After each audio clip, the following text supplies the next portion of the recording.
Today I want to talk about magnetic marketing. When it comes to your messaging, what you're putting out there, are you attracting your ideal client to you through the messaging that you're putting out there? Whether it's your email campaign, your email marketing, whether it's your social media posts, whether it's your stories, what your live streams, your reels, whatever you're doing out there to promote your products and your services on how you can help people, again, right? Because we're here to serve. That's our main goal, is to serve. When we're serving effectively and we're creating transformation to our ideal clients, that's when you're going to create revenue, consistent revenue, and a highly successful business. Whatever that looks like for you. Some people want to create a 6-figure business. Some people want to create 7 and 8 in generational wealth.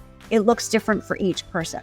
That being said, what is magnetic marketing? When you are wanting to magnetize your ideal client to you, it starts with your offer. We want to throw the niche out the window. We don't need to worry about the niche per se. Like, what is your offer? How are you going to help people? What is your offer? It's really important that you are clear with what you offer. And that includes who you're talking to, right? Who is it for? Who can you help? And that's, again, understanding too the problem that you solve and the solution that you provide. And your solution should be unique, right?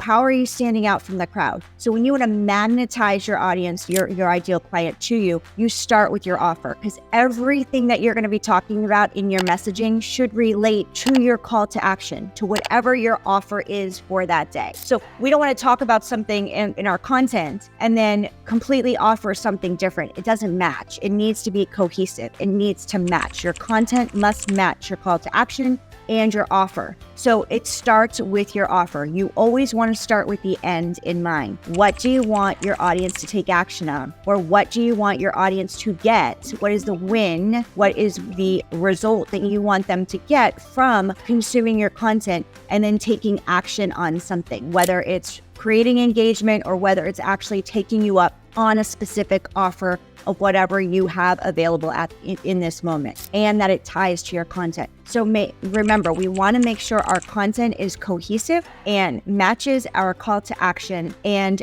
our offer for that specific piece of content that we're putting out there. Okay, so who is that person that you're talking to? Who is that ideal client, right? Make sure you're talking to your dream client, the person that you want to work with. This is a good check-in for you. Are you attracting other people that you actually want to be working with? If you are, it's time to do a check-in on the content that you're putting out there. That means you're not talking to your dream client. And remember, when we want to draw in our dream client, it's really important that we understand the problem that they have better than they do. Where are they stuck? Right? Really being clear and understanding, where are they stuck? That is super important. Where are they stuck and what is the result that you provide them through your process, through your system, through your product? And are you focusing on what they think the problem is? Because many times our ideal client, our dream client, doesn't understand their real problem. They think the problem is one thing, but as the expert in your space, you know that the problem is actually something else. And it's up to you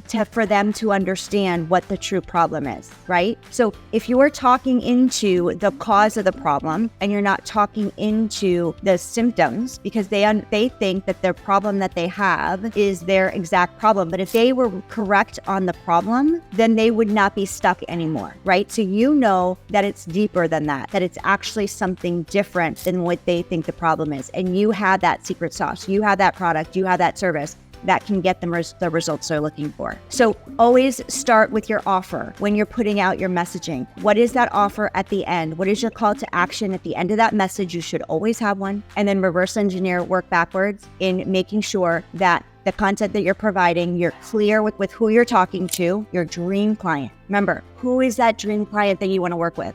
Not necessarily the people that you're attracting. So if you're not attracting your dream client, then your messaging is off. And you need to be using the verbiage that your ideal client, your dream client is using. And it's really important that you understand and are clear on the verbiage that your dream client is using. So if you're attracting other people than your dream client, then your messaging is off. Your verbiage is off. And how you're talking to them and what you're saying and what you're sharing is off. Let's recap. Understanding that it starts with your offer. What is your call to action at the end? And reverse engineering that message backwards. Who is that person, that dream client that you're wanting to talk to?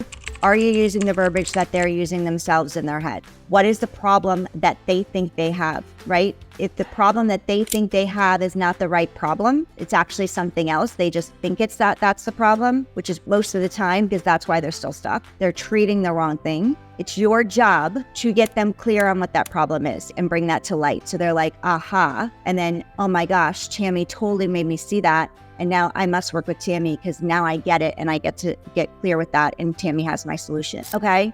And that's where that magnetic messaging is going to start for you.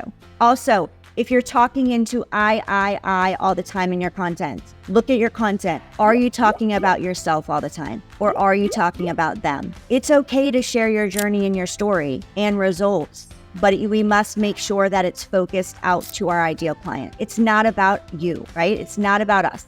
It's about the people that we're serving, the people that we want to help get the transformation, the impact in the world that we want to make by helping them overcome their problem with the solution that you have for that. But again, it's all about them. So look at your content. Are you saying I can help you with this. I do this. I've gone through this. If that's all you're sharing, that's another reason why your messaging isn't magnetizing and drawing in your ideal client, in your dream client. Okay. So I hope that supported you today.